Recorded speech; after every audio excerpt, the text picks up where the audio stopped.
Happy New Year and welcome back. New Year and new stories on the Wrestling Stoop with the legend himself, Bob Roop. I am Ray Russell, guys. Happy 2025. Hopefully everybody enjoyed the holiday season, and now it's on to new adventures, and we're going to kick off the new year with a little Q&A session. Ask Bob anything. We got some questions lined up. May take us a couple episodes to get through some of these questions, and so why not get it going? Ladies and gentlemen, welcome back for episode number 50, a milestone, guys. Here he is, the one and only Mr. Bob Roop. Well, thank you, Ray, and Happy New Year to you, and Happy New Year to our listeners out there. You know, if last year was a good year, that's great. If it wasn't that good, well, it's over. Let's hope that this one's going to be a lot better. I hope everybody has safe and peaceful year. With people I won't see, the rest of your life. Why not say it? Oh, I just want you to be happy and healthy this year. Next year, I may change my mind. No, you never know. Yeah, I'm wishing good things for people forever. Right, absolutely. Yeah, I have my insurance company, and not just that, but banking too, is USAA. They had military service.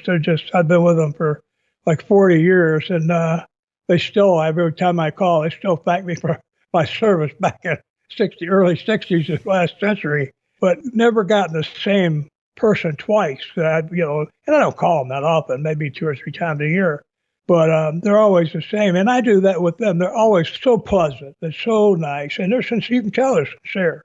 I always wish them, I say, I was a real small, we'll ever talk to each other again. So rather just say, have a good day or whatever, I said, please have a good rest of your life. I hope everything works out for you. And I mean it, because these are nice people, they bent over backwards to make you feel good. Absolutely.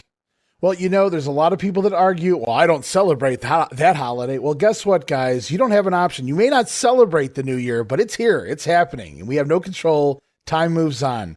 Time stands still for no man, Bob, including this episode of the Wrestling Stoop. We're back after a nice little holiday sabbatical. Longest sabbatical I've ever taken in the last 4.5 years here in the podcast network. And I got to be honest with you, it felt good to be able to sit down and just kind of relax, watch a few old school Christmas movies and hang out with the kids, and just a good time.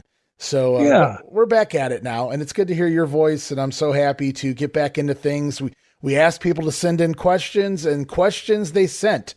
Plenty of them coming our way. In fact, I figure probably going to take us a couple episodes to get through some of these questions. So looking forward to seeing some of your answers for these. And Bob may not have an answer for all of these questions. Bear in mind, guys, just because you ask a question doesn't mean you're going to like the answer, nor does it mean Bob will actually know the answer to said question. But we're going to try our best to get through what we can. And we'll get rolling when you're ready, man. Oh, I'm ready, man. I had a cup of coffee. I woke up at least a half hour before time to go on the air. So no, I'm ready to go. I had a nice break too. And I was comforted by the fact that, one of the things that when I was doing a little bit of research before I ever started this with you, one of the things I read, and I had voiced this to you earlier, was my concern that one of the things that was death on podcasts was if you missed, if you quit. And I had that concern of us missing even a week. But I realized that you're on top of this and that you've established such a credibility with your website, with all the, have this, our program, the Wrestling Stoop is just one of a number of projects that you have started and maintained and built and made strong and have a lot of people interested in what you're going. So it's nice to know that we can take a couple of weeks off and not have to worry about losing our audience out there, because it makes me feel good, only in the sense that we're not a fly-by-night type production here with what we're doing. Mm-hmm. I mean, my life story is, I don't know how important it is to anybody else. It's not critical to me either, except for the fact that it's kind of nice to be able to get things out there on record, to where if I have grandchildren or great-grandchildren who I don't have the time of my life yet left, that I get to know them, they can know me and have an idea about who their great-grandpappy was from listening to what we have on record. And now that it's in the digital age, unless there's a Holocaust of some kind, a worldwide, we're going to be around forever. Think about it. 50 episodes in, roughly about 2 hours an episode, give or take. I mean, that's nearly 100 hours of stories told here on the program. Right. And so many names we've discussed so far.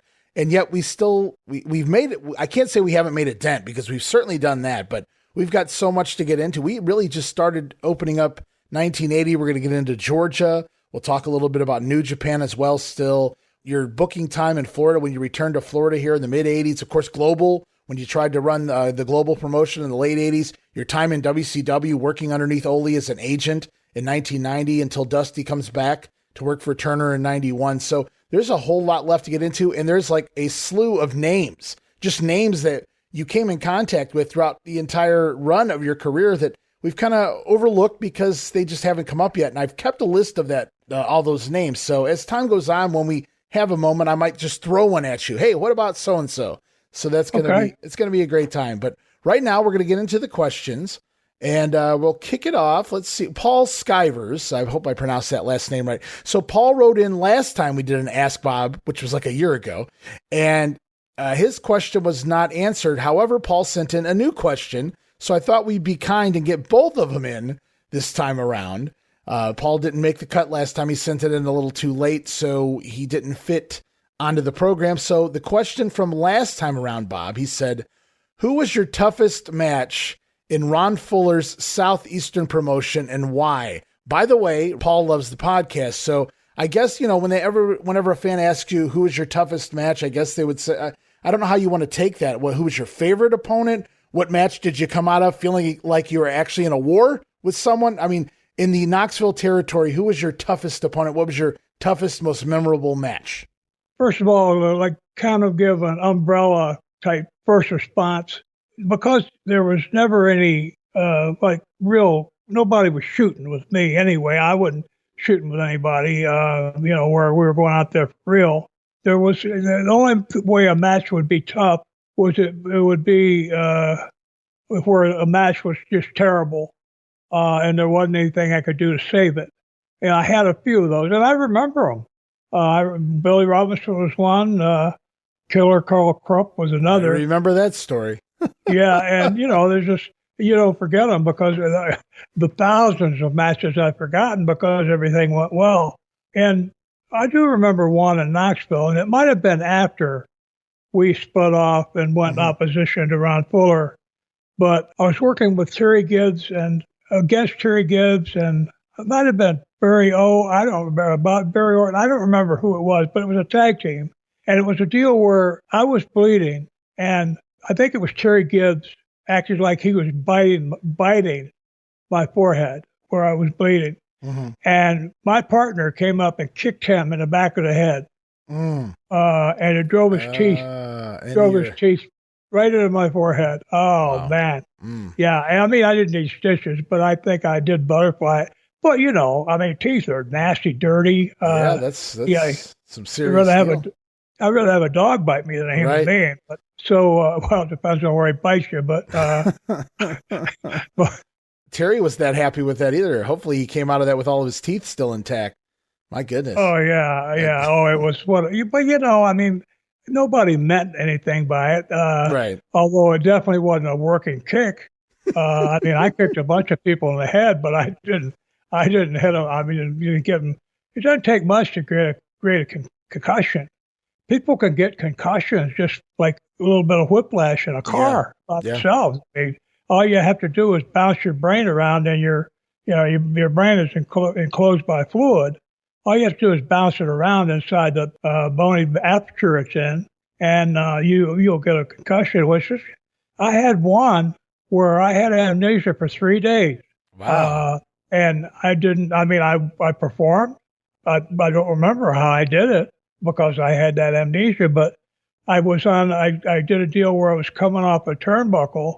I might have mentioned this, probably did, but I went to drop it like a big elbow out on somebody out in the side of the ring, in the middle of the ring, and I slipped coming off the top turnbuckle pad was leather, and my boot. It was wet. I guess I slipped, so it was kind of an angle coming down, and I hit a board that was not balanced right, So when I hit the bottom part of it with my feet, it knocked the other end of the board up, and my head was coming down at the same time. So it was like a double whammy. I was coming down and on the back of my head, and the board was coming up at the same time. Well, that's just not film. I do remember that part, but anything after that was 3 days later. Before I came out of it, my girlfriend was worried sick, but apparently I'd been functioning. I'd worked twice since then. So I mean, it was just that's really dangerous. Oh man, could you imagine if one of your children was one of my? The only concussion I recall having was I would say I was out of it for maybe an hour or so. I really can't say. I just remember sitting and I was seated and it was almost like somebody clapped their hands in my face, whack. And all of a sudden I just look up and I go, where the hell am I? And a buddy of mine said, that's the third time you've asked me that in the last half hour. And so I was able to document it. It was on video, the injury. So I kind of understood how long from the time it happened. And I kind of lost memory of the 10 to 20 minutes prior, all the way through to the moment where I kind of looked up like somebody just slapped their hands in front of my face or something. So to have that happen 3 days later, that's really scary.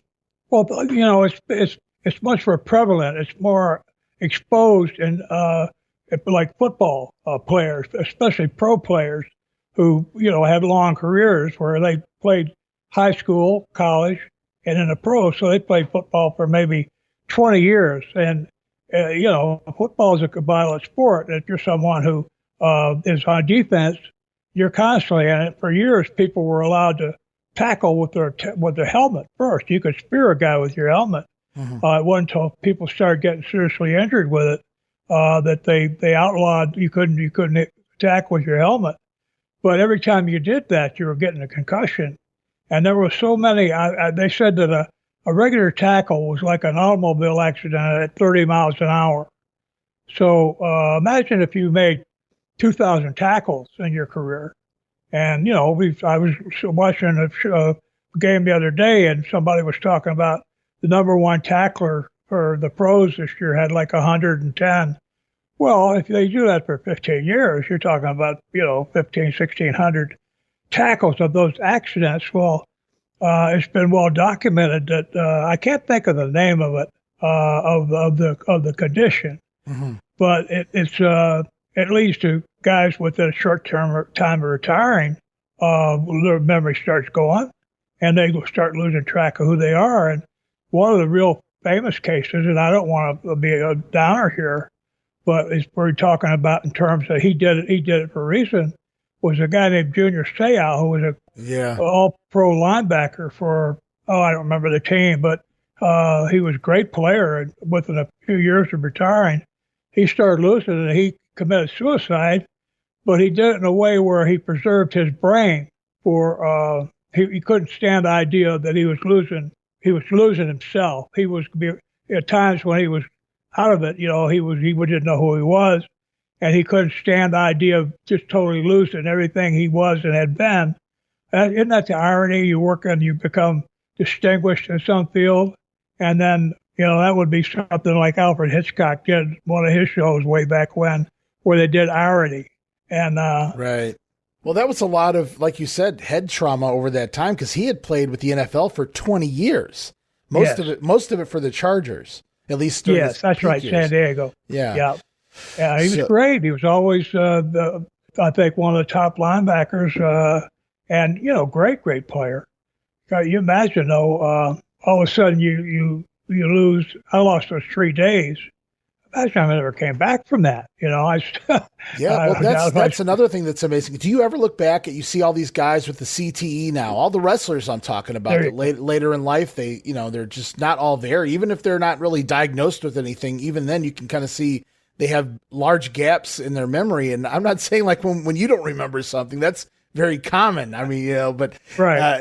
In regards to, do you ever wonder back, you think back to the few chair shots here and there, the wrong way you landed a couple of times, or so-and-so did this to you? Do you ever think back and go, man, how am I not like that? I'm so lucky to be so functional, at your age, to still remember all these stories and whatnot. You're very very lucky to have escaped wrestling, especially after injuries like you just told us here. And say, well, I didn't have a memory for about 3 days, but here I am, and I'm still, I'm still going. So it's very lucky, very fortunate, I would say.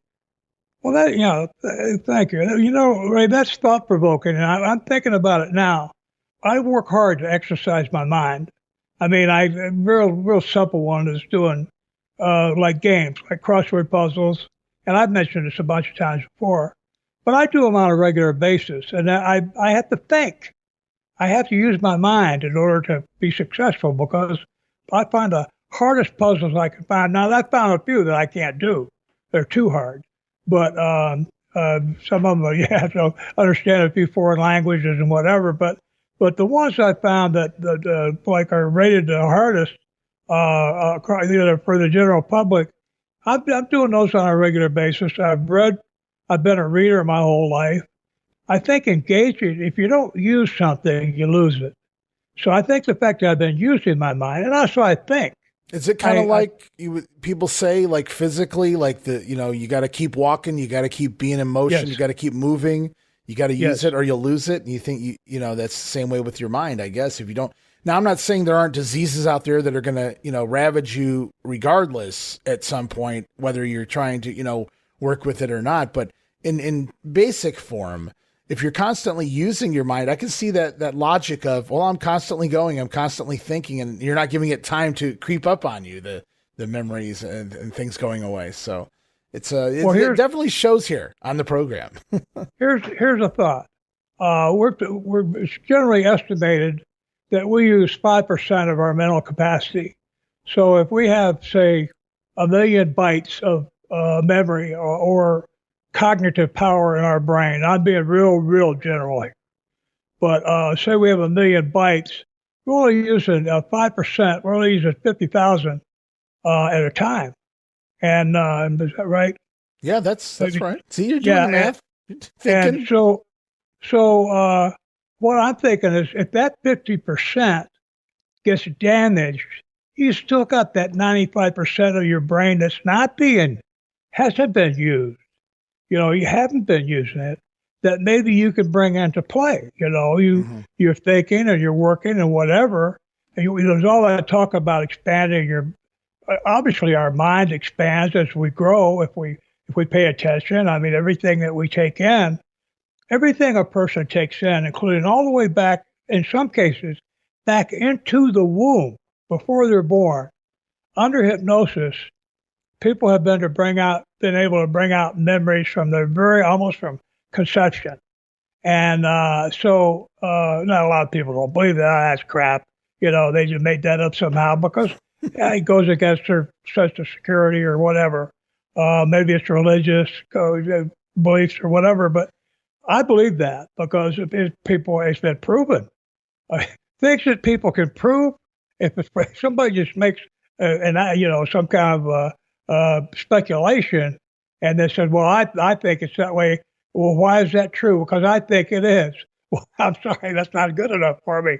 You got any proof? But a lot of the stuff that I'm talking about has been proven. Yeah, I think that, again, keeping active and keeping and the other thing is, I didn't have that long a career compared to someone who did 40 or 50 years.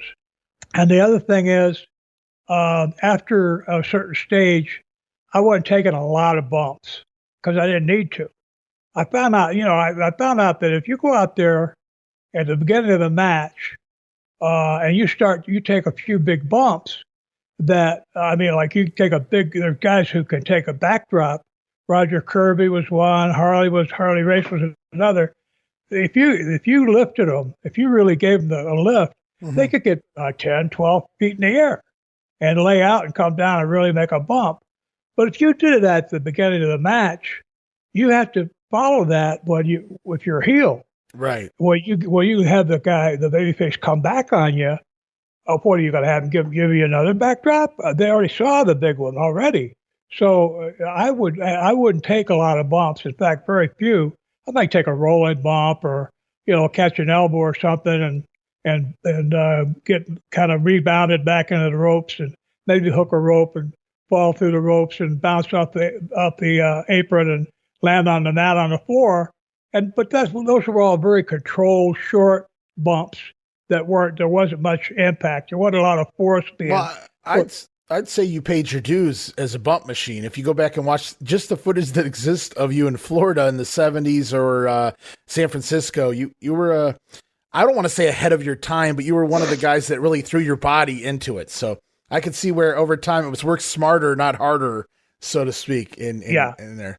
We got another question from Paul here. This is his new question. He sent this in last week or a couple weeks ago. He wrote in, he said, another question for Bob.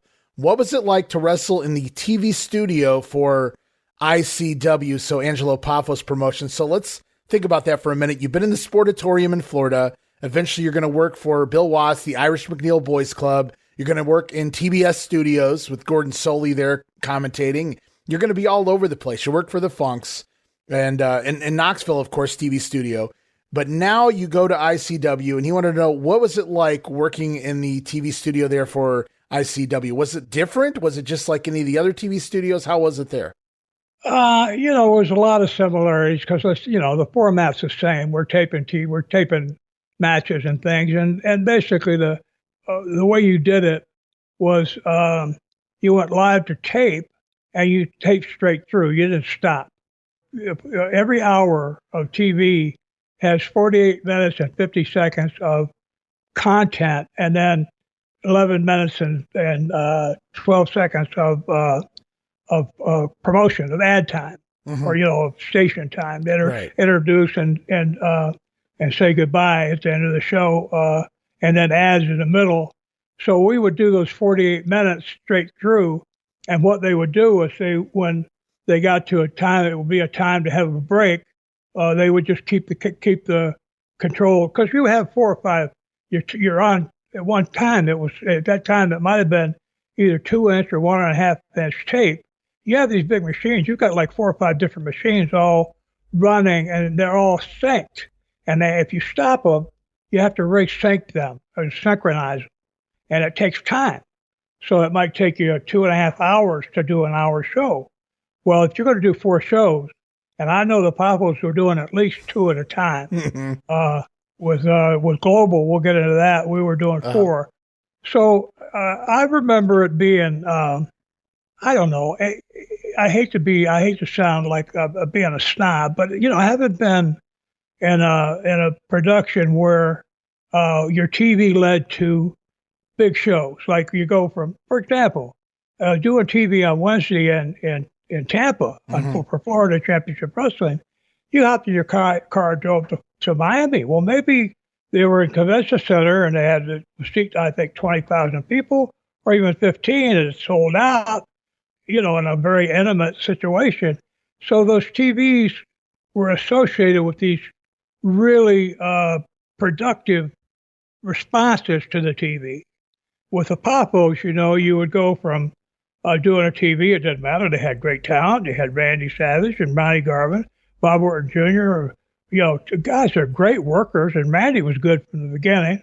You had me and Malenko, so you had some great talent. But then we would go from our shows. We never had any really, really big shows. Very few. You go to Frankfurt or something. We were talking about the one in Lexington where the guy got out of Sugarhold, and that building was seat, I don't know, maybe 1,000 people, maybe 800. I think a good house there was around $3,000 or $4,000. That associated, we didn't have any great big shows that, like, even going back to the more recent history. There were working in Tennessee for Fuller. Knoxville was always, it was a big arena. Wasn't sold out all the time, although we did good business. But it was, it'd be thousands of people there. So that was a big show. And then even Harlan and Hazard, Kentucky, those places were packed. I remember, I'm not saying every time, but I do remember when we had things going, I remember those places being packed every time we went there, because especially when I started watching the box office with what was going on with the ticket selling. You're out there, you could see the whole audience from up above. they had a whole bunch of people. I mean, there were a couple thousand people crammed into a space that was meant for about half that. Again, it wasn't as effective as like a big stadium, but there was a lot of people there. And with those people, there was a lot of excitement. There was a big time buzz in the air with anticipation and expectation of what was coming up and reception of what we always gave them good shows. So you had a great reception too. And also, there was the element of risk because the heels had some serious heat. So that, made a much different production than where you went in and nobody was really over. Nobody was really a big star at any of our shows. It wasn't like having a Hulk Hogan or someone who was, super well established. A lot of towns we went into, some of them were little towns up in the mountains, just little spot shows where they got the TV went in there, but they'd never had a show there. Some of these places, it was completely different. It was like being with them, even though the TV was in some ways, because I believe it was at a studio. It was better than the Snake Pit in Tampa. Oh my God, that place was a dump. But you didn't see that on TV. The way they had the TV arranged, you couldn't tell. Well, it's like a lot of people talk about the old Tin Shack in Dallas, which was the Sportatorium in Dallas too. Which on TV it didn't come across that way, but they talked about the leaky roof and just everything else about it.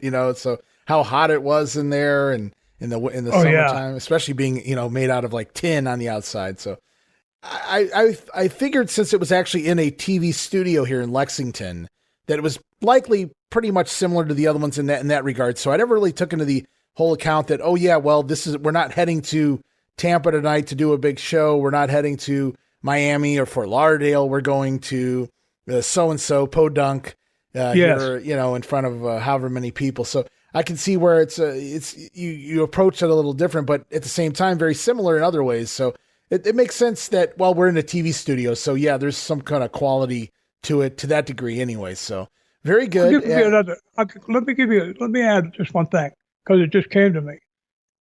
All these other places, Dallas, to Florida, you had a set schedule of shows every week went to the same place. Yeah. With ICW, it wasn't.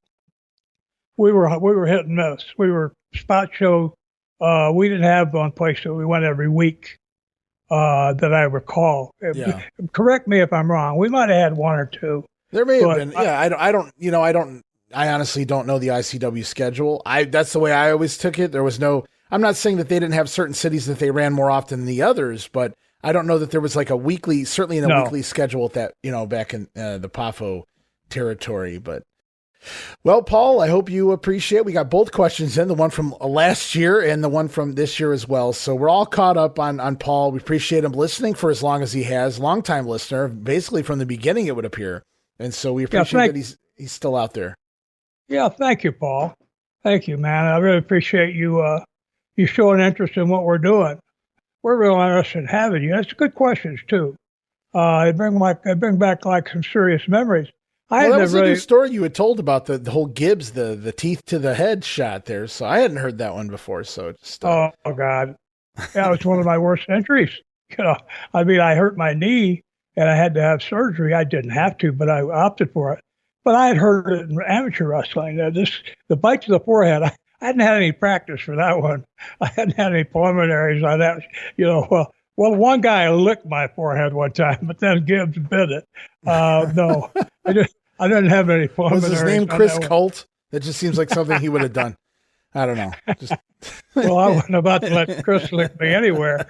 But if he started on the forehead, who knows where he was going to go? There you go. I love it. We're having a great time this week. So here's another question from last time, and I mentioned this to you off air, and you really didn't have a recollection of it, so I'm going to try to change the question up. It actually came from Blair Krieger, who initially asked, do you remember RoboCop coming to WCW in 1990? You were an agent at that point for the company, working underneath Ole for Ted Turner in 1990, so I guess he was wondering if you had recalled RoboCop. I think people would remember that if they'd been around it. So you said I may not have been at that pay-per-view where he actually popped up. So I wanted to change the question up a little bit since you didn't experience RoboCop up and in person. But I wanted to ask you, what was your take? Were you all business in your mind in this type of situation where wrestling was crossing over into the movies, kind of promoting it on their pay-per-view, having RoboCop come out and aid Sting? He ripped the fake cage bars open, helping Sting out of the cage and showing up and all this silly nonsense that they did with them. But basically, my question, I'm going to reword this, is what was your thought on wrestling kind of working a movie, like basically a live advertisement onto their programming like this? Well, I had been thinking for some time that we should try to cross over because pro wrestling was in a little niche. It was just a little segment. And, of the sporting, think about pro football with amateur and pro, and basketball, amateur and pro, and baseball.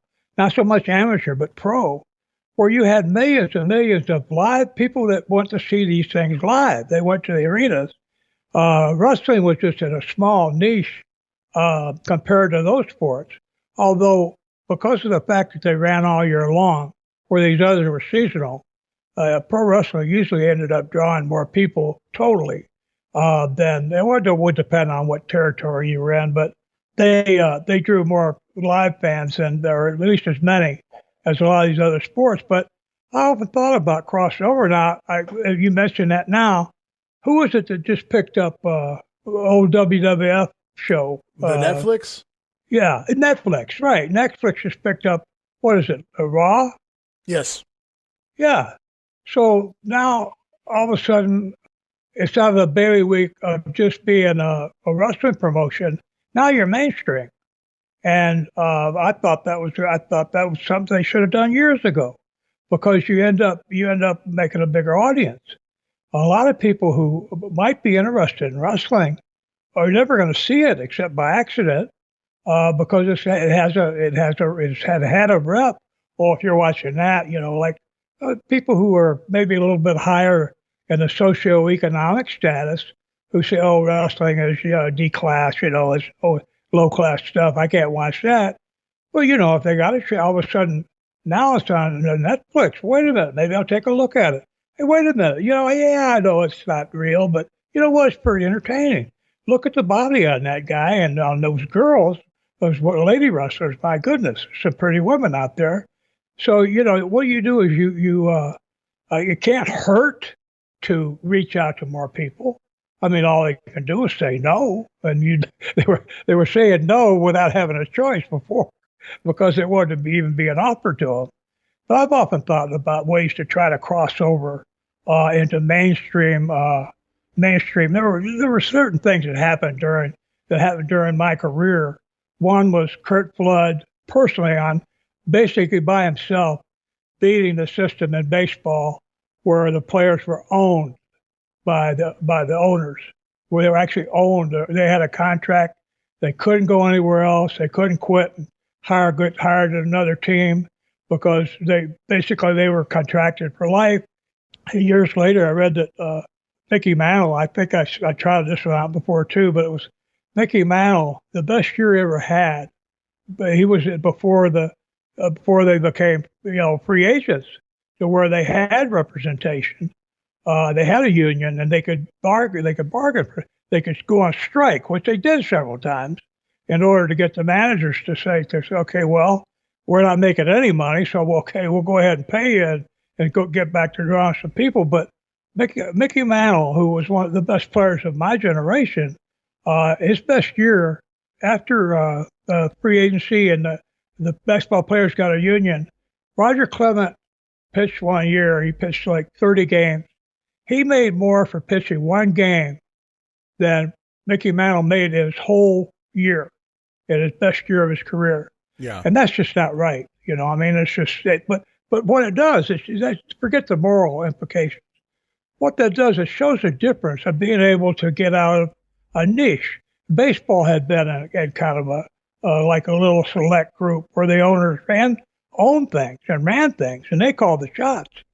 Once it became a union, all of a sudden the union rep has got a big say in what's going to be happening, and it made a major difference. That was why, where I'm working full circle here. But that's why back at the very beginning, it's proof of what I'm saying.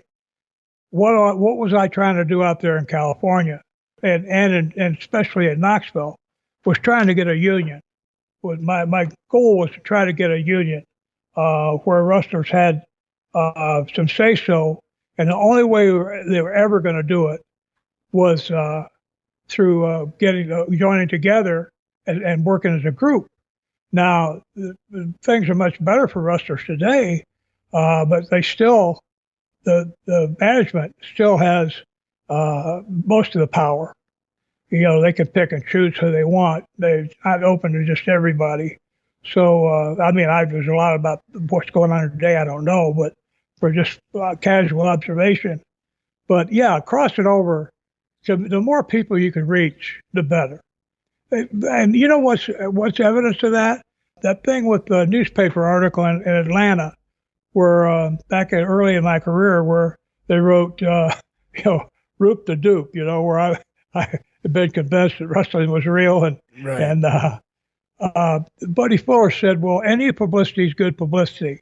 And that's what I'm saying, is that crossing over, reaching the public through any venue, any means, whatever it is. And the wrestlers never cared about whether it had any class to it, whether it was some kind of classy move, if you could do it by popping out of a birthday cake naked at a bar mitzvah or something and get away with it, well, they would do it because the idea was to try to draw attention. And the way to do it, in many cases, was just being outrageous. Anyway, yeah, I've been a long time been a fan of the crossover because there's another factor. If you're working in, say, Los Angeles, even San Francisco, but in Los Angeles, there's about 7 or 8 pro teams in Los Angeles, and several college teams and some pro teams of different sports. A lot of times are working the same night your wrestling is on a Saturday night. There might be 2 or 3 other pro events going on Saturday night. During football season, it might be college football or even pro football. During basketball season, it could be basketball. During baseball. So you're competing with all those other sports. You want to draw as much attention to yourself as you can. So if you can hook up with a Netflix or whatever it is, step up the exposure of your product to where more people see it, the better, the more, the better. Basically, you're a big proponent of cross-promoting, obviously, it sounds like here. And based on a lot of your guys' booking in ICW, and you guys were willing to take that kind of move out of that normal old-school wrestling mentality and give a little more sports entertainment, if you will, I guess it really didn't hurt to promote things like a RoboCop, which was a huge movie at the time. It was a big deal back in the late 80s, beginning of the 90s, RoboCop. So, yeah, it was. We're going to stick to the WCW questions for a moment.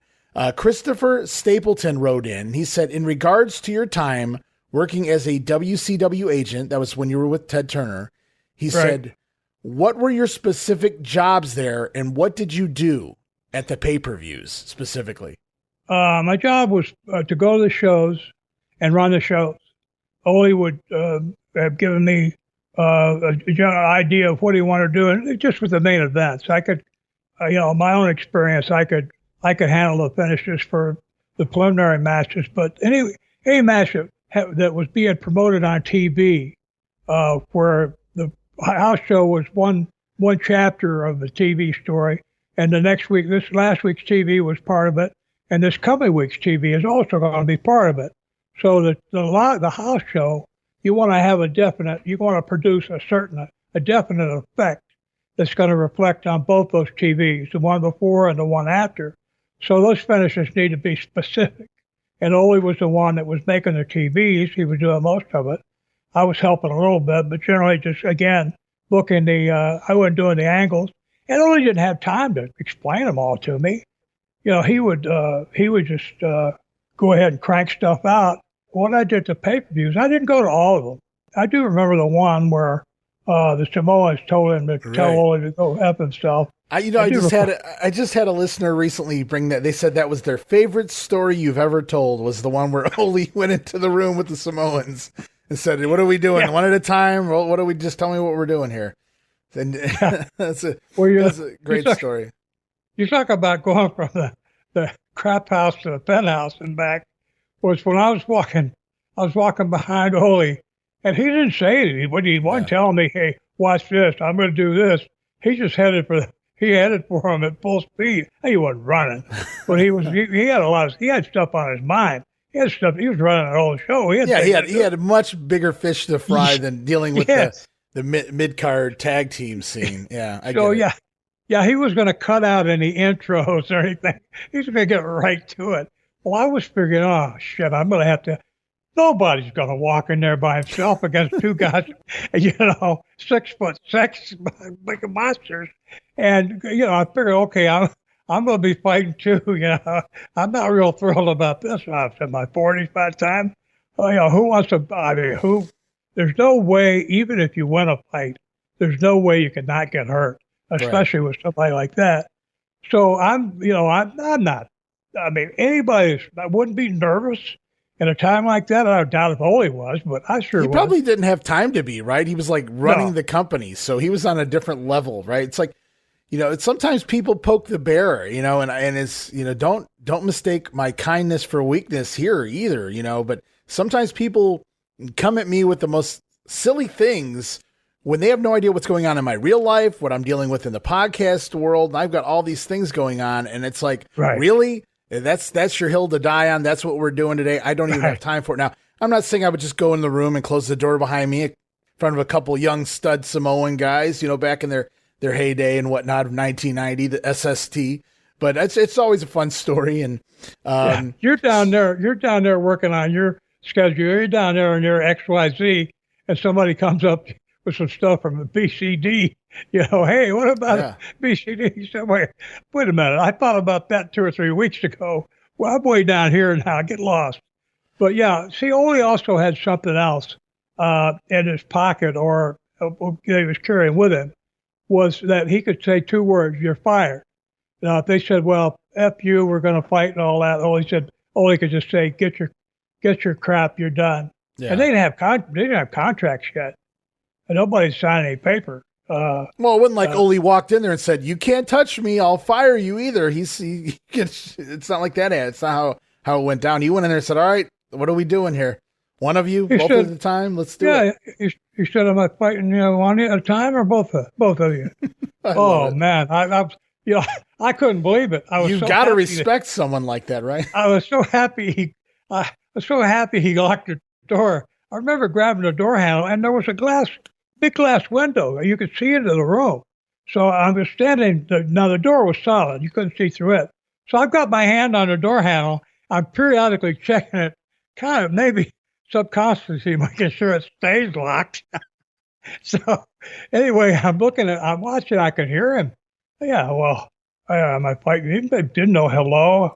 Hey, the problem, he said, "Am I fighting you one at a time or both at the same time?"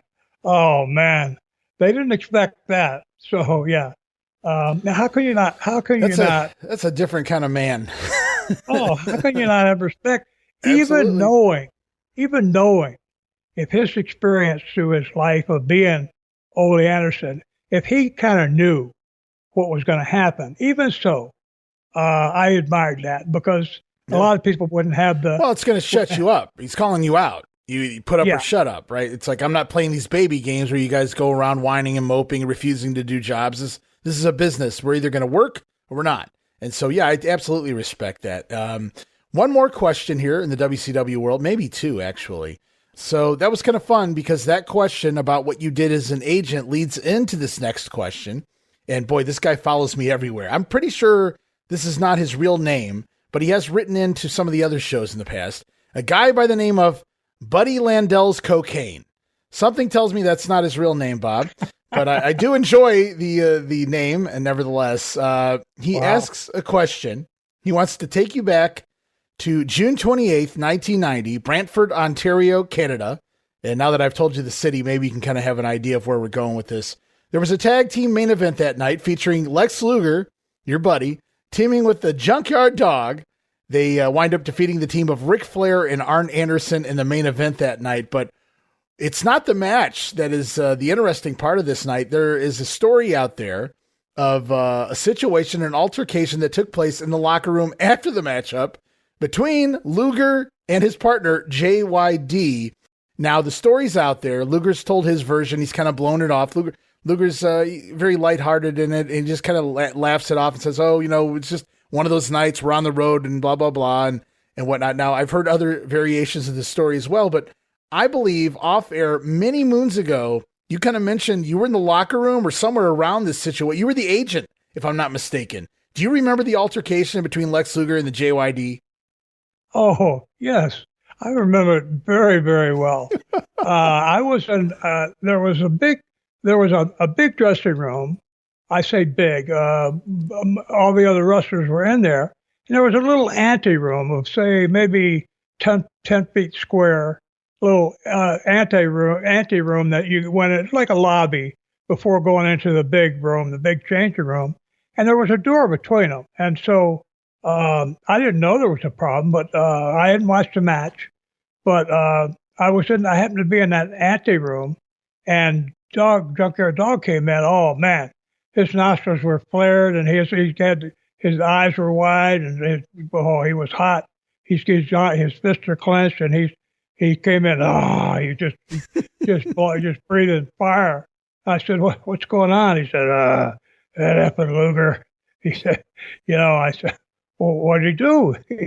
He said, he got introduced, and then they introduced me. And when I stepped out to the light was on me. When I stepped out to raise my hand, he walked in front of me, and he knew that Luger knew better than to do that. So he assumed Luger, and not to just Larry Fole, the person he is now. I haven't seen him, but what I've heard is he's really changed. He's his life is and some bad things happening to you, or good things, whatever. But life has had a chance to give him some perspective that makes him a better person. Mm-hmm. But at the time, he was so wrapped up in what he looked like that he could say things like, I'm only in wrestling because I want to be Mr. Universe. This is just a stepping stone to people who make this their whole life. He'd say that in front of somebody like Barry Windham, and Barry had been out there in the ring with him, and but all of us combined managed to get a decent match out of him, and busted our butt. He's barely breaking a sweat, and he's thinking, yeah, I'm just doing this. He's looking at himself in the mirror. He says, I'm just doing this to become Mr. Universe. And now you're talking about that was early Lex Luger career there with Barry. Yeah, in Florida. I gotcha. Well, this isn't that, but it's only a couple of years later. He hasn't smartened up yet.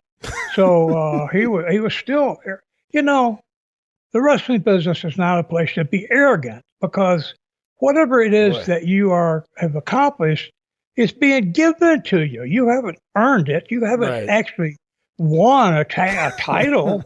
You haven't gone out there and actually been in the Olympics or, in a national championship or whatever, and had to go through all the difficulty of preparing for that kind of thing. All you've had to do is lift weights and look great. I mean, don't get me wrong, it took a lot of work, but you had some help along the way with some chemicals and things. But so anyway, Dog comes to you first, is what you're saying, though, before he confronts Lex. Well, Luger might have stuck around the ring to take a bow or two, but Dog just left the ring immediately, came back, and he and I were tight. We'd been friends in Watch territory, so Mid-South. So I always liked the hell. I respected him. I didn't respect a lot of people, including myself, but I respected the hell out of him. And so Luger came in, big smile on his face, and he said, "Hey, good match, huh?" He's a big smile, and Dog said, "You ever do that shit again, I'm gonna kick your ass." And Luger said, "What? What?" He said, "You can't talk to me like that." Dog says, "Well, I am talking to you like that, goddammit." And Luger came up and said, "You can't." And he reached out a finger and put a finger, and he tapped under JYD's chest. Dog snatched him, had him down on the ground. And I'm telling you, from feet to ground to screaming about a second and a half. Wow. Up, down, help. So a dog took him down, stuck a thumb in his eye. Yeah. He took his thumb and stuck it in Luger's. Luger couldn't, all that body and everything. Dog had him down in like half a second. He snatched him down, he went.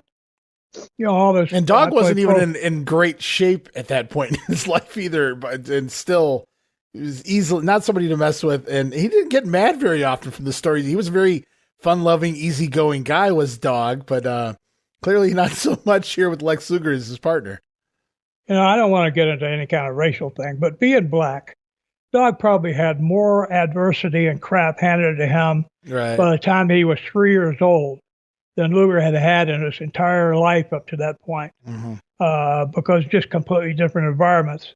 And Dog, he overcame all that. He made it. The guy, he made it big. Now, I've had, will success destroy any hunter or whatever?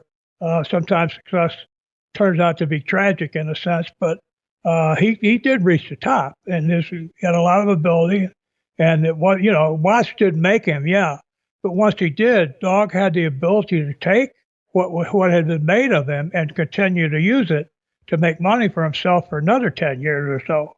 So you got to give him the credit for that.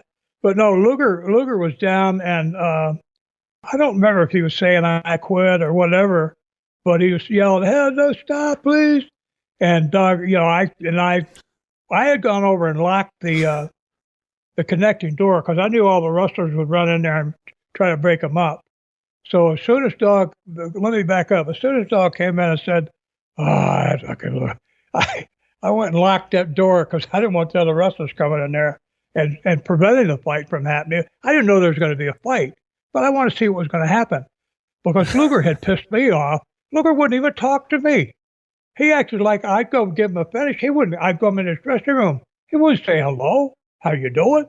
I'd walk up to him. He'd look at me like, "Oh, what do you want?" And that's crazy too, because you were basically his road partner the day he broke into the business. You were riding up and down the roads with him. Basically, you were put in charge of teaching Lex the ways, the lay of the land, how wrestling worked, and psychology and everything. So Lex knew you from day one, basically.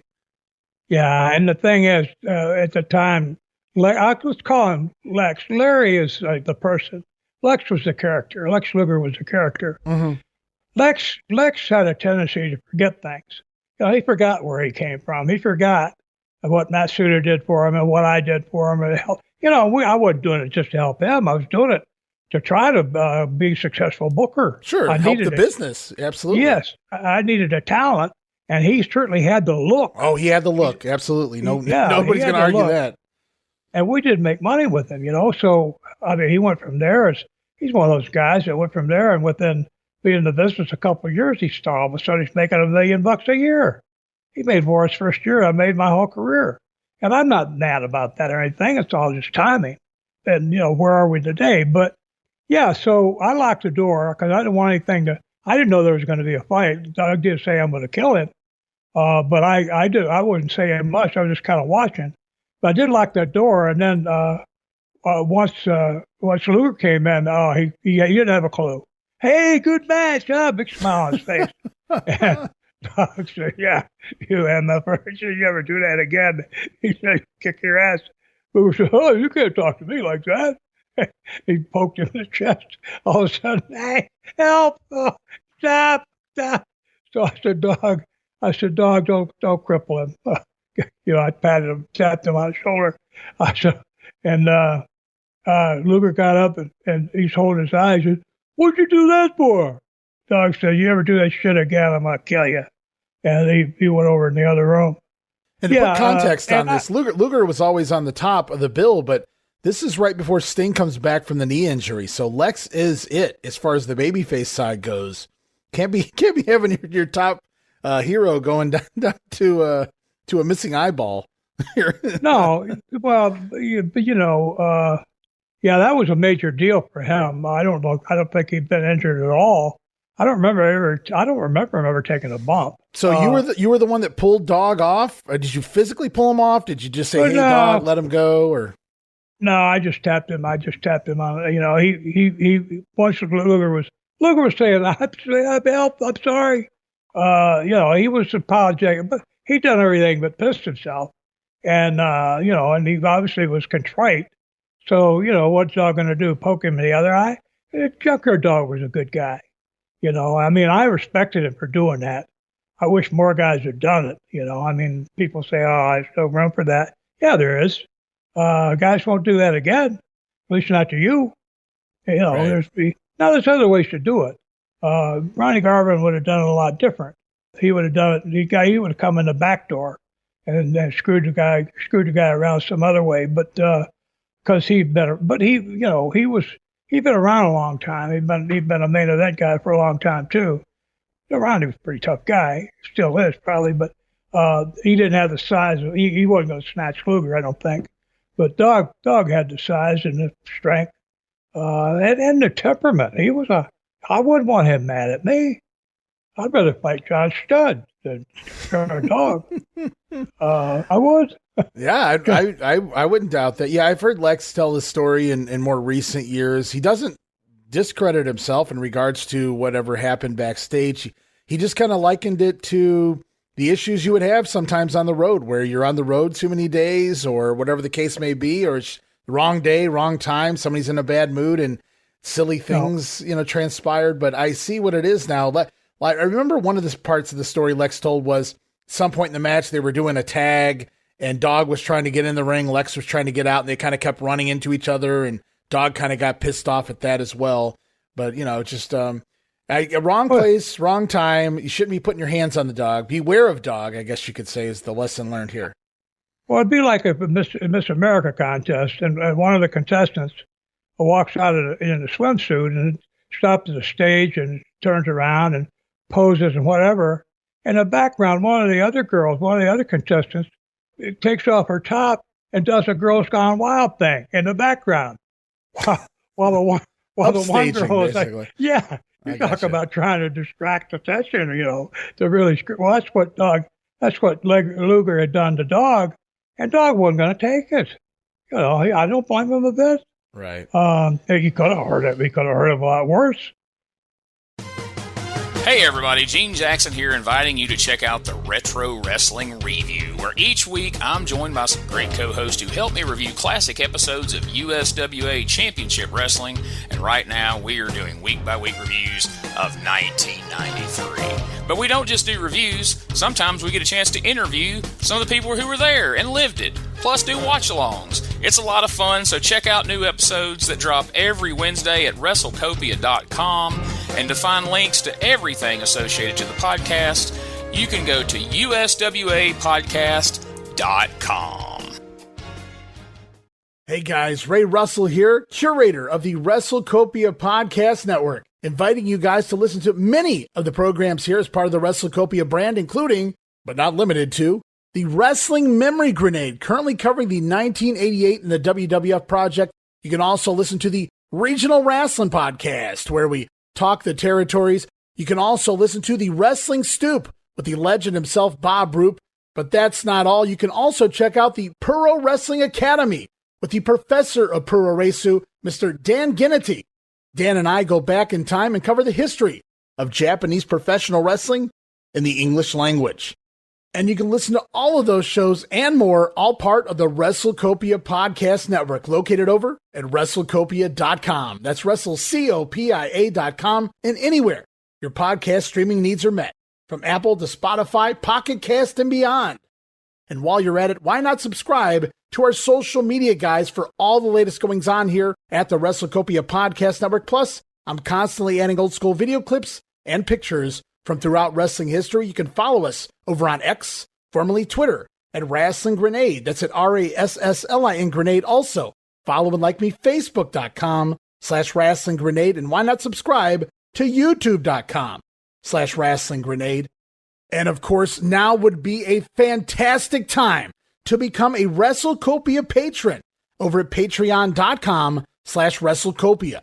That address again, Patreon.com/WrestleCopia, where you get so many gifts, including all of my insanely detailed show notes for every episode of The Grenade Show, Regional Wrestling, and the Monday Warfare podcast. You'll also get early access to a lot of the podcasts here on the WrestleCopia brand, where you can listen days and sometimes as much as a week earlier than the rest of the listeners. But that's still not all, guys. You also get at least a dozen digital downloads for your viewing and reading pleasure each and every month, plus random bonus video drops, and of course, the Patreon exclusive Watch Along series covering many past WWF and WCW events. And if that's not all, Videocasts, also now a part of Patreon. No subscription, cancel anytime. Give it a try for a month, guys. I think you'll like the content that I offer, and every penny of it goes right back here into paying the bills. So if you're looking to support that next up-and-coming podcast brand, please consider making it WrestleCopia. Help me pay some of the bills to keep the WrestleCopia podcast network and all of the great shows here up and running for the months and the years to come. This is Wrestling Nostalgia, the podcast that dives into wrestling history. Hey, wrestling fans, I'm Dave Dynasty, and if you enjoy podcasts that are knowledgeable and history-driven, then Wrestling Nostalgia is for you. With great guests and fun interviews, there are over 200 episodes in our archives. We chat with several first-time guests and often cover topics not discussed on other podcasts. Look up Wrestling Nostalgia on your favorite podcast platform and visit all of our links at linktree/WrestlePod. That is linktr.ee/RASSLEPOD.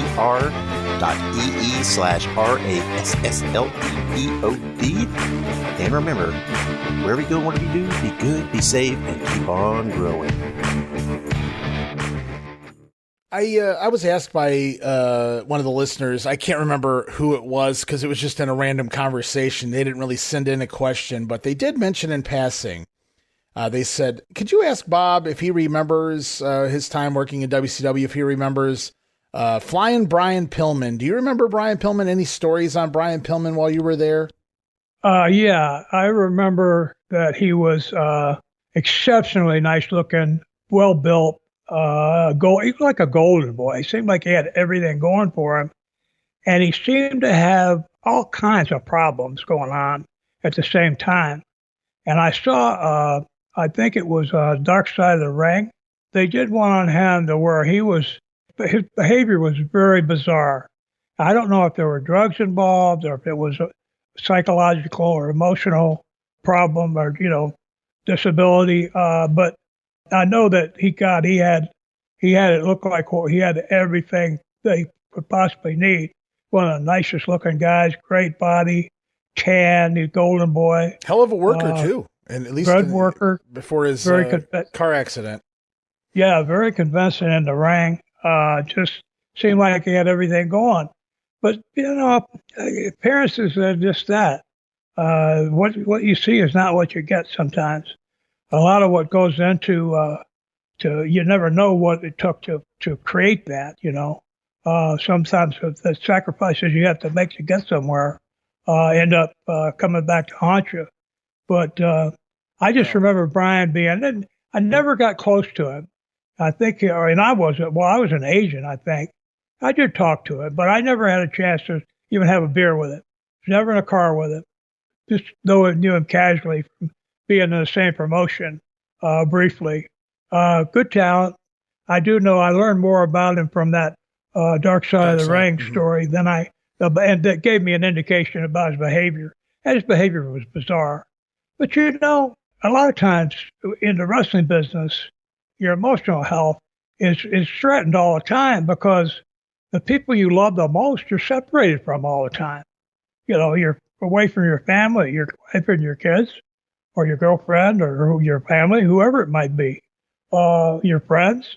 You don't have time. You're in a I said goldfish bowl. You can't have said better. You're in like a bubble, and it's hard to get out. Again, I can remember vividly the few times in my first 15 years that I had some time off. One was a knee injury. Another was I took a week. I had a chance to see the son from my first marriage, spend a few days with him up in Colorado. I took a week off. You just never had time off. So, and even when you were around them, it's like you're almost like a guest in your own home because you're not there. You're not. You live there, but you're not there. It's like a place to especially territories where you're gone all the time. I mean, you have to leave early in the day, say 4 or 5 days a week. And then when you are home, you're sleeping. Very seldom you don't see your kids. You're just in passing almost. So it's a very hard life on you emotionally. On the other end, too, there's the rock star lifestyle. Not only, is he famous, he's on television, he's a professional wrestler, he's good at what he does. But like you said, he's a good-looking dude. He's well put together. I mean, I don't think Brian ever had any trouble finding the ladies every night. And so, oh, no. There's a lot of stories going out there. And I was told a story in private once upon a time by a wrestler who was here during this time period in regards to Brian Pillman. And I'm not going to share it here. And I want to be clear, when this wrestler told me this story, again, this is another wrestler. And so as he told his story, he wasn't saying this to defame Brian to me. He wasn't bragging either. He just said, this is what happened. Just another night, in the wrestling world. And I said, wow. And it's still, to this day, I'm like, unbelievable. So, and that goes back to 1990, what Brian was possibly doing on the road. And I was just like blown away. But I don't want to really get into that here, at least on air. So we'll move on. Yeah, go ahead. Let me add something. We're talking about psychological makeup. I was anyway. And there was a wrestler named Ed Gattner. Yeah, Ed the Bull. Yeah, Ed the Bull. Good guy. Nice looking, nicest guy in the world. And I think he was educated. I think he'd been to college. I think he'd been an athlete. But Ed had a phobia. He had a thing going where no matter how big he got, he was trying to get big, like a Hogan type big. No matter how big he got, what he saw in the mirror he didn't like. He didn't feel like he was big enough, and he was doing steroids and back in the Diana Ball days, when some of the stuff that wasn't, these weren't pharmaceuticals. They were a lot of times it was black market stuff. Right. Had no idea what was in these things, and what had happened is that he had killed both his kidneys, and he had kidney failure. I believe his sister who donated one of her kidneys so that he could, not have to be on dialysis the rest of his life. And it got to where his liver was a problem, and also he was having heart problems.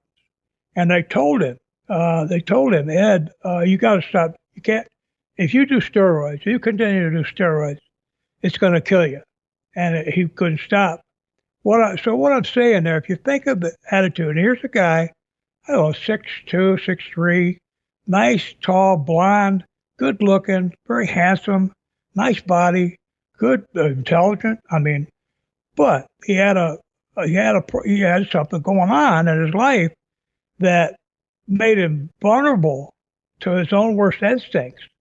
And I only use him as an example. I think to some degree, a lot of people in the business had the same. One of the reasons they were in the business was to compensate for certain problems like that. You can imagine all the, talk about some of the problems that people were carrying around with them. You have no idea. We talked about the Mahler and Homer Odell putting on Gestapo uniforms on Sunday around their house, and stomping around the house doing Sig Heil and all that stuff. You talk about a radical attitude. So you had these things going on with people that never, the general audience, the public never saw. Right. But it was there. And you talk about in that bubble, it's not only you can't get out and nobody can get in, but everything that goes on in that bubble stays in that bubble, and it doesn't go anywhere. So if you can't figure out some way to help yourself, and the only way really to do it is to get away from it, to get out of the bubble, where you can, try to see, because it's not a real life. I mean, it's a staged life, really. Everything you're doing is designed to, to get you in the ring, and what you're doing in the ring, everything you do, all the traveling, everything is to get you in that wrestling ring. And once you get in the ring, what you're doing in there, it's not an act and a turn. I mean, you get slammed, you get really back, you get run into the steel pole. Well, that's not an act. I mean, you're not getting rammed in there as hard as if somebody can ram you in there. But you do smack the pole because there's people sitting 6 feet away. You got to at least look like you ran into the thing, make some noise. So the things you're doing are at least pseudo-real. You're making them as realistic as you can, but they're not really. There's never that dread. I can look back right now. I remember standing on the side of the ring at the 68 Olympics, looking across the ring at the Russian I was going to wrestle. And I remember the feeling I had then. You talk about nervous, talk about, like heart in my throat. I mean, I was ready to go, but, I was like, this guy, was one of the top guys in the world for years. I never had that feeling going into a pro wrestling ring, even against Andre or somebody, because, you knew nobody was going to really try to beat you or hurt you in any way. Whatever was going on, you had to acquiesce, at least in my case. There wasn't anybody who's going to force me to do anything. Now, in a way, a guy could. Billy Robinson forced a thing on me one time. Billy would do that to a lot of people. Well, he ruined his own match. I was spilling some heat on him. It was hard to get heat on a guy. He didn't want to sell. I don't know why. Maybe he thought it made him look weak, but if you can't get any sympathy on a guy, people don't care if he comes and whacks the hell out of you. Yeah. All it is, there's two guys that both look like heels. But instead of letting me build some heat on him, he decided he wanted to come back. Well, okay. Goodbye. Let's do the finish. I think he was going over anyway. And then if I have anything to say about it, Billy, I'm never going to be in a ring with you again. Well, let's take a couple more questions here, Bob. I want to try to get as many in as we can. Okay. We got Ron Kirkman, who sent in quite a few questions. We'll get a couple of them in here, Ron. Maybe we'll get a couple more in next week as well. So he writes, Dear Mr. Russell, Mr. Roop, I am 66 years young and have been a pro wrestling fan since I was 10 years old. In the Detroit area, watching the original Sheik, Dick the Bruiser, Bobo Brazil, Johnny Valentine, you name it, and they came through the territory. Unfortunately for me, but fortunate for you, Mr. Roop, we never saw you, so basically putting over the fact that lucky you never had to come to Detroit. But he really enjoys your podcast, and so from the Detroit area, his first question is, he says, we pretty much know everything about Ed Farhat, the original Sheik, because a recent book has been written about him. But in your travels, what was the real feeling among the boys regarding Ed Farhat, the Sheik? Any stories you were ever told about the original Sheik? Well, I had my own experience with him, not me personally, but we did a show at the Bayfront in St. Pete, but he was out there against, that might have been Tim Woods in a mask.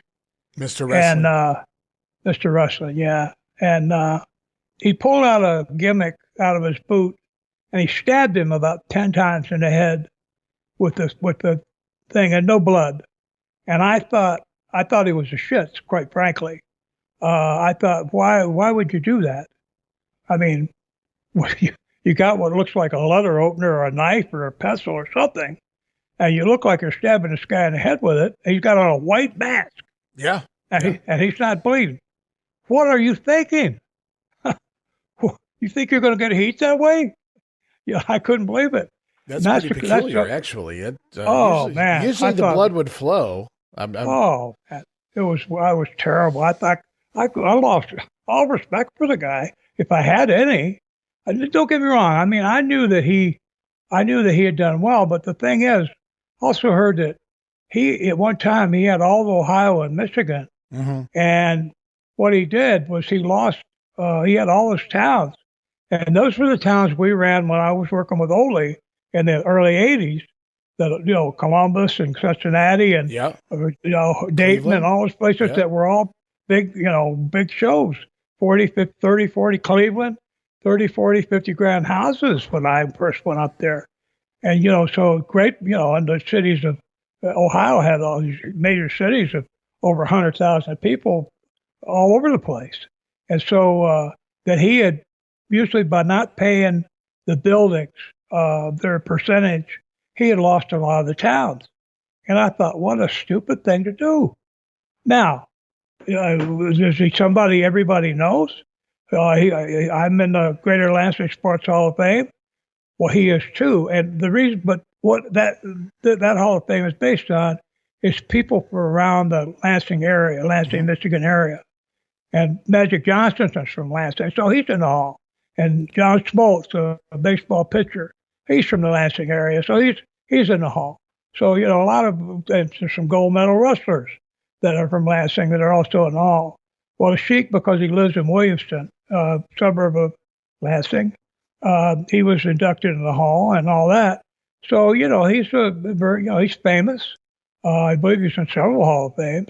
Well, being from where we're from, you from up there in Michigan, and me, my whole life here in the Cleveland area of Ohio, me growing up, that was always a go-to name from my elders, right? So whenever we would reference wrestling as a kid, oh, well, I remember the Sheik. I don't mean the guy. Then they would clarify, I don't mean the Iron Sheik. I mean the original Sheik. And so he was a big deal up here specifically. Oh, yeah, I know he had done other things, but there was no bigger. Now, he was typically at your heels, so Johnny Powers was more of the baby face here in Cleveland during a period, but Sheik was here through all of that, and then beyond, like you said, he was the promoter of big-time wrestling up in Detroit, and they did come all the way down here into Ohio for quite a long period of time there before it slowly died off, and maybe one of the reasons he wasn't paying some of the buildings was because throughout the 70s, they lost a lot of their fan base because he refused. Some say it was after a couple of big shows in Detroit, he refused the job to Andre.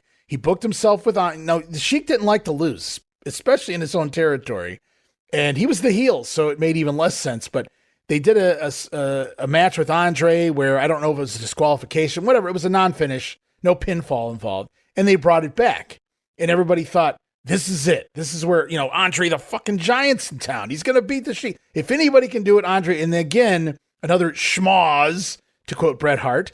And so another non-finish. And they said it may not have killed the territory. It was already kind of dying, but it didn't help matters that he just refused the job. He refused to put anybody over. And again, if you go back and watch the footage that exists from the 70s, it was like from a decade before. You talk about a lot of the promoters in the 80s that wouldn't catch up with the times, right? And I felt like even for 1970s standards, the Sheik wasn't up to the times with the wrestling that he was portraying, the stuff he was putting on the TV screen. But as a wrestler, as for fans around here, everybody feared the Sheik throwing the fireballs and, of course, like you said, gouging at people's heads. So right. Obviously a scary individual. But yeah, I guess the question here was, what was the story among the boys on the Sheik? But I don't know if you ever worked Detroit. Did you ever go up for Detroit? No. Well, maybe we did. Is there Joe Louis Arena in Detroit? Yeah, we did a show up there for Ole. But I meant for the Sheik is what I meant. No, okay. No, I never worked. Never worked Kobo. No, but let's do a comparison. Sheik style was very similar to Dusty Rhodes style. Different sides of the aisle, heel and babyface. But short matches, right? Get started, then get juice. Dusty would be the one getting stabbed in the head, and Sheik would be the one doing the stabbing. But both of them had that the ability to dictate their own matches, didn't they? And look, think about who's more famous, Dusty or the Sheik. I think the Sheik had a lot longer run than Dusty. I think he was around for, 30, 40 years. Yeah. And he started at basically the inception of television as the Sheik of Araby. So he had been around. Yeah, he had been around for a long, long time. But like you said, Dusty, now you can't pass on that charisma of Dusty Rhodes. No. And the Sheik had, a different from charisma. He had a certain mystique about him. He certainly did. It was believable. Yeah, as long as he didn't do now that thing in St. Petersburg was an expose. There's no other way to put. How can you put it? Why couldn't you? What can you say? That's peculiar. It's almost like I wasn't there. I can't say, but it's almost like the Sheik went into business for himself. Like, I'm going to do my shtick, and Tim Woods or whoever it may have been said, "Yeah, I didn't agree to this. I'm not gigging tonight." I don't know what happened. Oh no. Tim wouldn't have. I'm not surprised Tim held still for it. But yeah, Tim was a really good guy. He wasn't going to make any waves. But I think the Sheik I like some of the stories I heard. the one about where the sound stages that he was taping his TV was next to one where they were advertising new Cadillacs, and the guy at I told the story, but I think should I repeat it or should we leave it? I don't remember it, so you go ahead and tell it. Well, the guy, the car dealer, he had this deal. He was up on a like a pole. He was up sitting in a like a crow's nest on a pole, like 15, 20 feet in the air. And his deal was, I'm going to stay up here until I sell so many Cadillacs. So, I'm going to just stay up here. I'm not going to leave. And so what he did was, he after knowing that the Sheik was next door, and maybe there was a door between the sound stages. Maybe he got in touch with him. He wanted him to help do an advertisement for the Cadillac. What he was going to do, he wanted the Sheik to come in, and he wanted to have him come in after one of his matches where he was sweating and all blowing, and even bloody. And he was going to come up to the Cadillac, and he was going to be just like in his wild man, just snorting and growling and snarling and, bubbling over with saliva, spit, and slobber. And he was going to see the Cadillac, and he was going to, gradually calm right down, touch it like an animal coming back to reality. And then he was going to get in the car and lean out the window of the car with his elbow on the window with the window down, and give a thumbs up to the the dealer that came to town. And they're doing this live. It's not on tape. It's going out as it's being done. He comes in. Everything he did the first part. He walked through the door and onto the stage and walked up to the Cadillac. That part he did right. But once he got there, instead of stepping up to it and touching it, he got down about 6 feet away from the door, the driver's side door. He got down in like a football stance, and he lunged forward and ran his head into the side of the door, and put a big dent in the door. He jumped up on the hood and started jumping up and down on the hood and smashed it in, then up on the roof, jumping up and down and crushing that in, and then on the trunk, jumping up and down and crushing that in. And the whole time the dealer's going, "No, stop. What are you doing now?" And so that went out. That went out live. So, boy, if anybody has footage of that, I would love to see it. Wouldn't that be great? So later, this little car deal? I don't care if he's Andre the Giant. Well, you're talking to the Sheik, this wild man. But the little car dealer, he apparently was a fairly small guy. He got the lady, said, "What did you do? What's going on?" And she said, he said, "I don't know, man." He said, I just lost it. I get it. The wild man, I probably was like normal civilians outside the wrestling business. He probably didn't come that far off stage, He didn't come out of character that much. Right. He'd come out of character a little bit where he wouldn't bite the guy, but he'd still be like scary. Let's put it that way. So he apologized, and he said, "Well, let me do it again." And he said, "Let's do it again. I'll do it right. I'll do it right the next time." So they did it the next week. He did the same thing. Wow. He destroyed the car. Well, I think it's funny. I mean, I think he was looking at the long term. Well, obviously, he was protecting the business to a degree by doing that, but also at the same time, it's like longevity in his mind, maybe for his character. Like, short term, I can make a couple bucks advertising this vehicle, but at the same time, I can get more people to come watch me wrestle if I just go destroy this car. So it's very interesting. He was never going to do the thumb out the window thing. Would that have been a regular human being? That would have been the end of his character, right? Yeah, of course. He'd be through. So, yeah.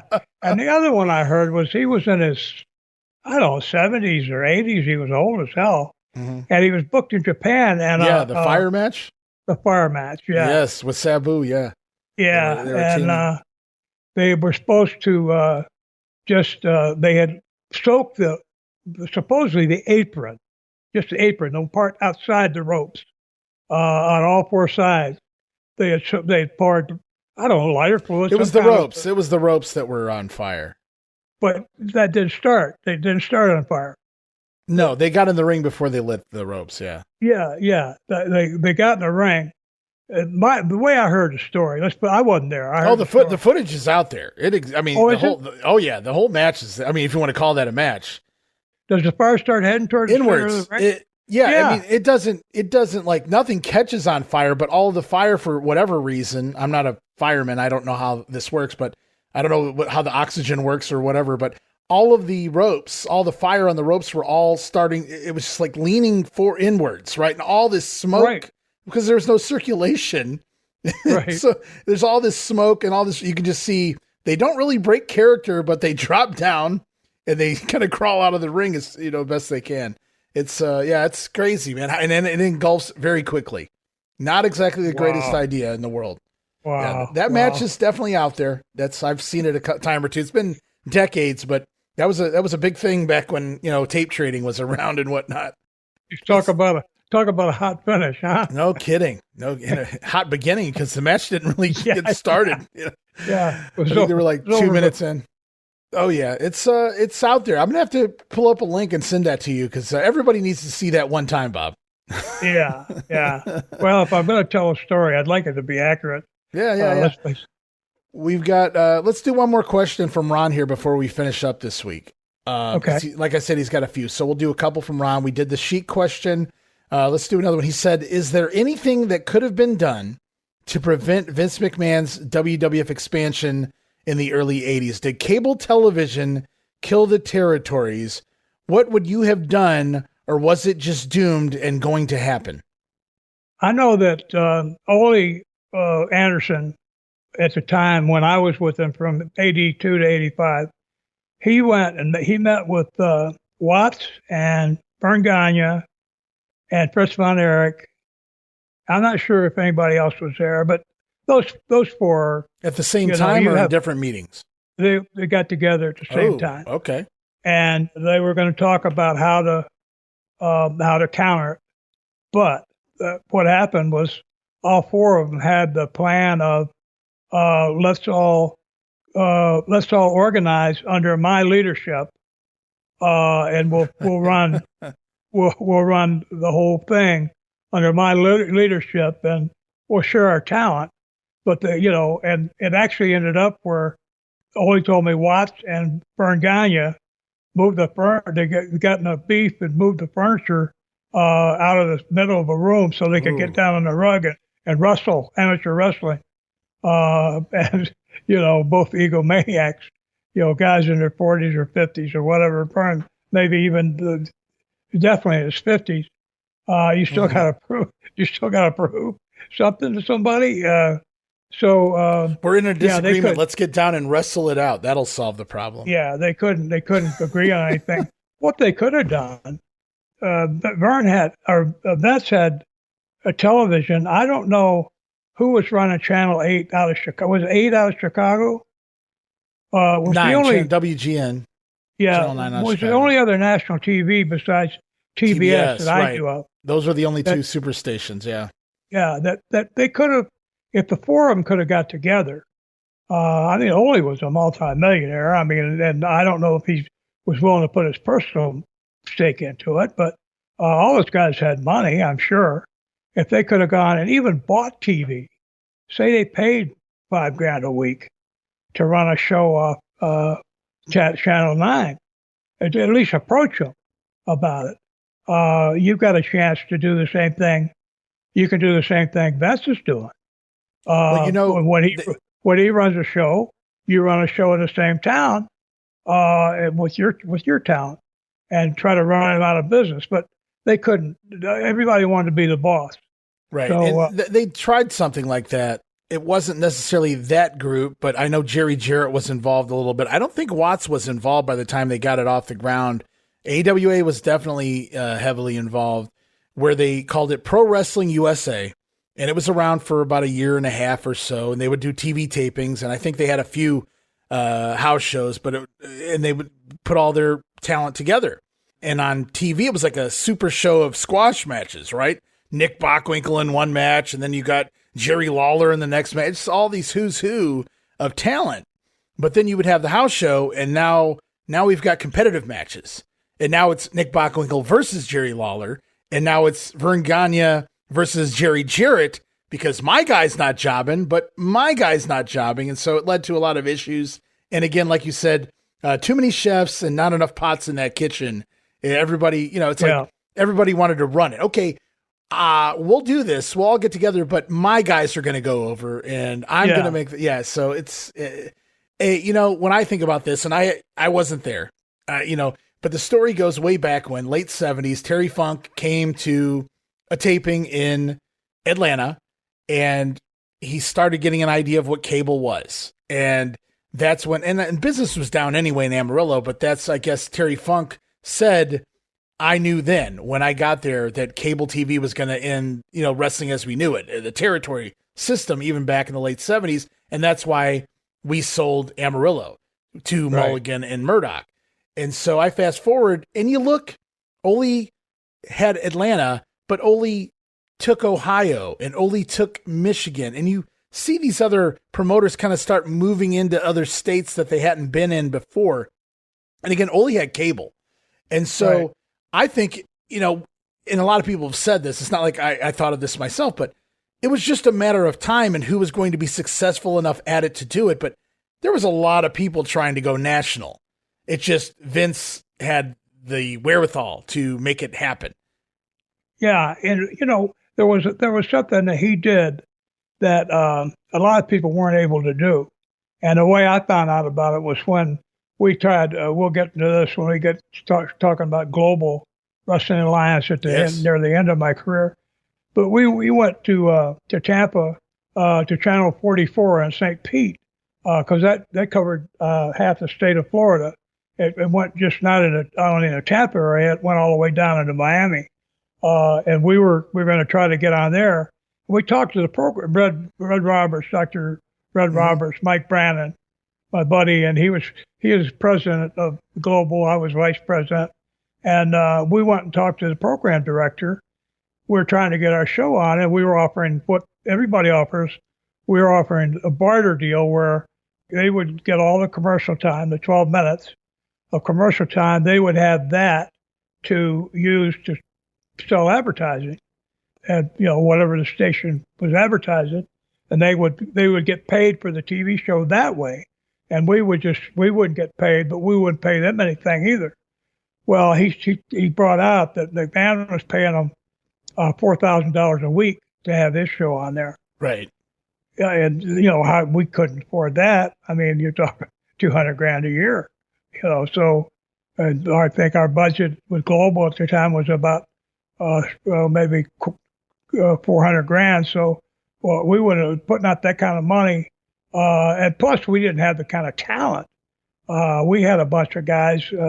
We'll get into that too, but we didn't have any major league guys, so it was going to take a while to build our people to be able to draw anything, and we just didn't have the money for it. The guy liked our show. The program director at Channel 44 liked our show, and I think he liked that we came in and talked to him, and we're respectful and all that. That he was willing to give us a chance, but Gordon Soley ixnayed that, and we'll get into that in the future too. Yeah, we're going to have whole episodes on Global. I know one of the listeners out there, shout out to Howard Baum. He grew up, in the wrestling world. He was a photographer. He was a promoter. He had a jack of all trades, so to speak. But at the end of the day, he was a huge fan. And of course, he experienced Global. And I know he had some questions. So hopefully he'll send those in before we get to that period in your career of trying to promote the Global promotion in the late 80s down there in Florida. But I hope so. Yeah, absolutely. Yeah. And, so basically at the end of the day, I'll just ask you yes or no. Do you think there was anything at the end of the day anybody could have really done to prevent wrestling from going national? No. Okay. Well, if they had gotten together, there's no telling what. Like in the full terms of, say it's a movie where the human race is about to be exterminated. Everybody forgets their ego.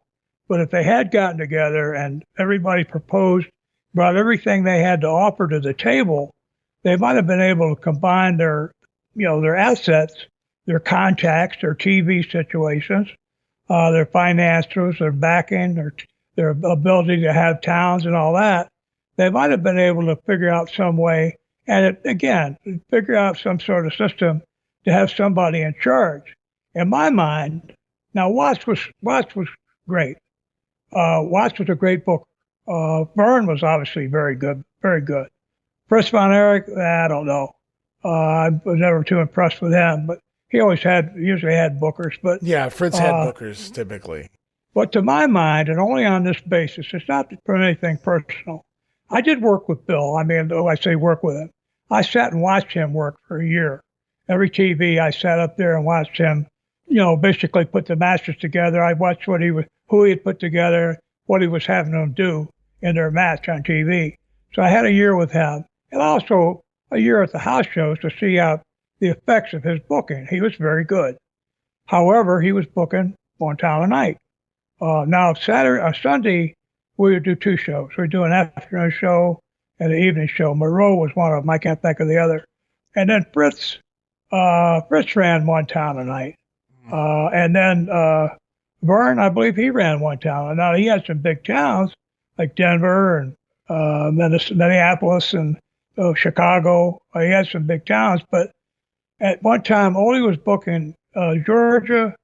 He was booking the Carolinas. And he was booking for French County up in Montreal or someplace up in Canada. Toronto. Yeah, Toronto. So he was booking like 7 shows a week. And I mean, I sat across the desk and watched him do it. And he just called stuff out. He had it down. So that's why I use that as a background to say I think that if they had chosen Ole to be the guy to run things, I think they could have made it. Ole didn't drink. He didn't do drugs. He wasn't an egomaniac. He was a down-to-earth guy. He was a veteran. He served in the military, college graduate. It applied himself. And he had gotten to be at the very top of the business. Well, let's not forget, Crockett gave Vince, if you want to call it a run for his money, at least he went national. And, obviously Turner going to buy him out at the end of '88. But it wasn't like nobody ever attempted to compete with Vince. It's just nobody was successful to the level that Vince was during this period. And again, I feel like if a lot of these promoters have been given the opportunity first to do what Vince did, I don't know that they wouldn't have done the same thing. And I'm not saying they would have went Sports Entertainment Pal or brought in Mr. T or any of that thing. But I feel like, hey, you're telling me I can have this state over here? Yeah, I'll take it. That's fine. And sure. So it's very peculiar, that whole thing of trying to go national, because it goes all the way back to the 50s. I mean, the Dumont Network, wrestling out of Chicago. Yeah, it was in Chicago, but it was nationwide on TV at that point. So wrestling was always, I feel like a lot of promoters always wanted a little more of the pie, obviously. So I don't know. I think it's just a lot of jealousy, really, at the end of the day. Well, this guy went and did it. Damn it. So yeah. Oh, yeah. Well, they were always competing for, who that's what everybody wanted to know. What did something draw? What did they draw? Well, how big was the show? What was the box office? That was what it was all about. It was about money. Mm-hmm. It wasn't about, okay, they built a big star in the process. That was secondary. That was even thirdary. It was not the major consideration. When you have a bunch of guys with really, really big egos trying to work together, it's basically usually doomed to failure. Mm-hmm. When Turner bought it and Watts came in to run the wrestling company, Watts had Turner's, his backing. He was the boss, so he was running things. It was funny because there was a department with the same people that ran the Atlanta Hawks basketball. There was, 24 executives taking care of different things for them. We put a lot of these same guys to work with the wrestling company, figuring it was going to be the same kind of thing, and it wasn't. Watts said he didn't need 9 out of every 10 of the guys he had no use for whatsoever. They just got in the way because when you had to have a meeting, you had to explain everything to everybody. especially guys who didn't know anything about the wrestling business. You had to explain why you were doing something. It just became too time-consuming to do it. So I set it up where he wasn't even working with the main staff. You had a bunch of guys making $300,000 or $400,000 a year as the executive director of marketing or something, who wasn't doing very much. He was playing golf and he had collected his check. Wrestling is a different animal, but in that situation, Watts had some success because he was in charge. He could make things happen, and they would happen. Now, I don't know. I didn't stick around long enough to figure out or stay close enough to it to figure out how he did. I don't even remember how it ended, but he had to sell to Crockett because he tried to go national, and it worked in some ways, but in other ways not so much. And by the end of '86, the writing was on the wall, and he had sold to Crockett by the spring of '87. So Bill tried to go national too at the end of the day, and it just too little, too late, really. I think really in that department. But it was fun while it lasted, for sure. It might have been hearsay, but again, you hear these stories. One of the things that my understanding was when he was trying to run things, one of the things that put him out of business was that they had Dusty was his booker, and they had an airplane. Crockett had a plane. It apparently would seat 8 or 9 people. I might be wrong. I've never saw it. Yeah. But apparently they were like jet setting. They were flying everywhere. Yeah. They had champagne on a plane, and it was like Dusty was acting like he was a superstar, Bono or somebody, or Sting on tour, selling musical shows. But they weren't selling out big arenas every night, like they were in those. And if you're, that plane, every time I think it was a jet, every time they moved that thing around, it had to cost thousands of dollars. And my understanding was that Crockett end up filing for bankruptcy? I know he sells the company to Turner in the fall of '88. Yeah. I don't know what he does prior to that. I just know the story goes that, his attorney or his accountant comes in the one day and he's like, well, how are we doing? And, he's like, well, we owe such and so. What do you mean we owe? You mean like we're negative in finances? And a lot of the blame I've heard many a times does go back to Dusty. Dusty insisted they have the plane. Dusty insisted they build brand new offices or purchase offices or whatever in Dallas, which Crockett was in Carolina, so it didn't make any sense. So there was a lot of Dusty blame there, but it really comes back to Jim having the say, right? It's like, no, we're not doing that, Dust. So, you're the booker. Yeah. You're the booker of the wrestling matches, so it's a little different when I'm spending my money on offices and jet planes and things of that nature. But it was fast times. They were making a lot of money, but they were spending more than they were making. So you could make $1 billion, but if you're spending $2 billion, it's no good. Yeah. Okay. Well, it was very glamorous for Crockett. Think about it, you're spending unlimited money. It's like you got an unlimited bank account, but that day comes where your booker, your accountant says, guess what? We're $1 million in the hole, buddy. So yeah. For sure. Well, I want to thank everybody that wrote in. Well, we got more coming next week. We got plenty more questions on the way. I want to shout out to some of the people that didn't hear their name mentioned this week. So people like Nito Gomez, William Jett, Wiley Gene Beard, your questions should be coming up next week here. Also going to touch on just some of the names that people are asking about. The Guerreros, your thoughts on the Guerreros. Outside of Gory, we've talked about Gory in the past, but of course his offspring. Jerry Lawler, the Destroyer, Dick Beyer, great amateur and pro. So lots of questions still to come, Bob. Sounds good, man. Well, the day went pretty quick. It's good to be back with you, Ray. Absolutely. I missed our interaction, our interchange. Glad to get to tell some stories. I really like the idea of having these personal questions to answer because it opens up new trains of thought.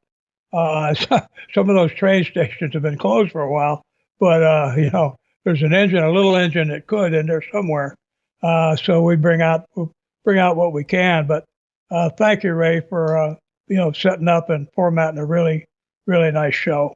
No, it was a great time, and I'm just looking at some of the questions still to come. Curious to see some of the answers you'll have for us next time around, guys. We'll be back next week. More Ask Bob Anything. So all of you late bloomers out there that are just getting to the party, that are catching up on the shows, now's your opportunity. You have just a few days left. Send in your messages. You can DM me on Twitter at Wrestling Grenade, now X, formerly Twitter. You can DM me on Facebook.com/Wrestling Grenade, and you can email me, WrestleCopia@gmail.com, with the subject title Ask Bob. Send in your questions now. I'll keep them open through the end of this week, and we'll try to tack them on to next week's program. So your last chance, guys, to send in those questions to Bob. But I want to thank you again. So happy to be back on the airwaves with you, and looking forward to next week, Bob. Yeah, me too. Everybody, including you, Ray, have a safe and peaceful year. Stay well, my friends. We'll see you next time.